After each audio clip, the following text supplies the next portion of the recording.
নড়াইলে রোপা আমন ধানে পোকার আক্রমণে দিশেহারা কৃষকরা। বাজারে সরবরাহকৃত বিভিন্ন ধরনের কীটনাশক বারবার প্রয়োগেও সুফল না মেলায় এসব বালাইনাশকের মান নিয়ে দেখা দিয়েছে প্রশ্ন। রোগবালাই দমনে কৃষি বিভাগ কোনো সহায়তা করছে না বলে অভিযোগ কৃষকদের। খায়রুল আরিফিন রানার তথ্যচিত্রে নেক্সট রিপোর্ট।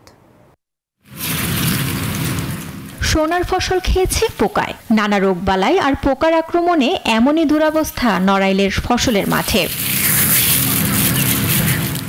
চাতরা গ্রামের কৃষক বনি বিশ্বাস পোকার আক্রমণে ব্যাপক ক্ষতির ভয়ে ধান পাকার আগেই কেটে ঘরে তুলছেন।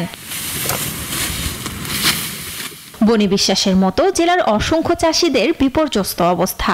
দফায় দফায় কীটনাশক ছিটিয়েও পোকামাকড় দমন করতে না পারায় চোখে মুখে উদ্বেগ। এবার ধানের ফলন ভালো হলেও মাজরা, কারেন্ট পোকা বা বাদামি গাছ, ফড়িং সহ বিভিন্ন ধরনের পোকামাকড় ও ছত্রাকের আক্রমণে রোগবালাই বেড়েছে, ফলে নষ্ট হচ্ছে কষ্টের ফসল।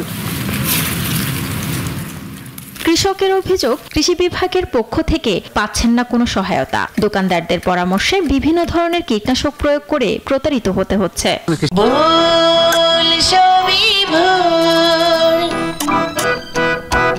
কৃষি অফিসাররা আসে না, আমরা দোকানে রেখে ওদের সাথেই পরামর্শ করে ওষুধগুলো নেওয়া হয়। বিভিন্ন প্রকারের ওষুধ আসতেছে, বুঝলেন, আইসে এটা দাও সেটা দাও, এতে ভাই আমাকে কিন্তু টাকা পয়সা সব শেষ। আমরা দিচ্ছি, এতে কাজ হচ্ছে না। এই সব আছে নকল, ভুয়া। জমিতে দিলে জমিটার ক্ষতি আসছে। ওষুধই একটা হোক মাত্র, তাও ভালো কাজ করতেছে না। আর আগে তো একটা ওষুধ দিলি দুনিয়া সব পোক মেরে গেছে। এমন পরিস্থিতিতে মানসম্মত কীটনাশক ব্যবহারের পরামর্শ দিচ্ছেন কীটনাশক বিক্রয়ের সাথে সংশ্লিষ্টরা। যদি রোদ্দুরের তাপ বেড়ে যায় তাহলে কীটনাশকের কার্যকারিতা কম হয়, মানে পোকার এক্সটেনশন যেটা ওইটা বেড়ে যায়।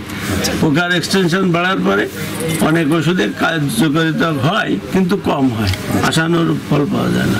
তবে কৃষকের পাশে না থাকার অভিযোগ অস্বীকার করেছেন জেলার এই কৃষি কর্মকর্তা। কেউ হয়তো বিচ্ছিন্নভাবে অভিযোগ করে থাকতে পারে, কিন্তু আসলে কৃষি বিভাগকে পাশে পাচ্ছে না, এটা সঠিক না। কৃষি বিভাগ সবসময় কৃষকের পাশে আছে। পোকামাকড় রোগবালাই আমাদের টিটিএল লেভেলের অতিক্রম করে নাই। আমরা প্রতিনিয়ত স্কোয়াড গঠনের মাধ্যমে লাইট ট্র্যাপ, পার্সিং, বিভিন্ন উঠান বৈঠক বিভিন্ন মাধ্যমে কৃষকদের সচেতন করতেছি এবং তাদেরকে বিভিন্ন পরামর্শ দিচ্ছি। চলতি মৌসুমে জেলায় 43,455 হেক্টর জমিতে আমনের আবাদ হয়েছে। এর বিপরীতে 2,03,219 টন ধান উৎপাদনের আশা করা হচ্ছে। Desk report, news 24।